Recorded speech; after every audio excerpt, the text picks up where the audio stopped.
قرآن شریف کے جو سجدے ہیں یہ اکٹھے قرآن شریف ختم کر کے اگر کر لیں تو کوئی حرج تو نہیں؟ جی جی، یہ قرآن مجید میں جو سجدے ہیں انہیں سجدہ تلاوت کہا جاتا ہے جی۔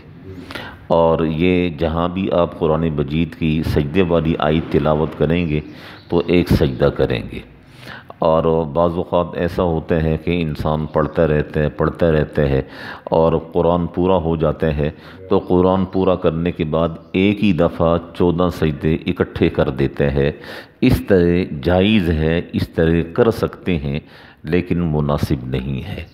اس کی وجہ یہ ہے کہ علماء کرام نے لکھا ہے کہ آپ نے شروع سے قرآن مجید پڑھنا شروع کیا، 15ویں 16ویں 17ویں پارے تک آپ پہنچ گئے، آپ کے ذمہ جو ہے وہ 8-10 سجدے ہو گئے، اور آپ کے ذہن میں یہ تھا کہ یار میں قرآن پورا کروں گا تو 14 سجدے میں اکٹھے ہی ادا کر دوں گا، تو قرآن پورا کرنے کی توفیق نہ ملی، وقت نہ ملا اور موت آ گئی، تو وہ جو 10-11 سجدے ہیں وہ تو آپ کے سر پر رہیں گے نا۔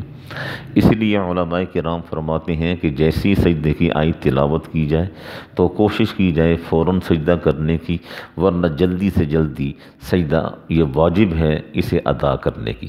لیکن اگر کسی وجہ سے کوئی ساتھی نہیں کر پایا تو قرآن مجید پورا کرنے کے بعد 14 سجدے اکٹھے بھی وہ ادا کر سکتے ہیں۔ سجدہ ایک ہی دفعہ؟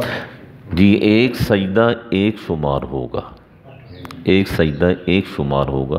ایسے نہیں ہوگا کہ آپ نے قرآن مجید پورا کر لیا، 14 سجدے آپ نے کرنے ہیں اور آپ یہ سوچیں کہ بس میں ایک سجدہ کر دوں یہ کافی ہو جائے گا، نہیں، 14 سجدے ہیں، 14 سجدے کرنے پڑیں گے۔ جی جی، 14 دفعہ نہیں 14 دفعہ سجدہ، 14، کیونکہ ایک سجدہ کریں گے نا۔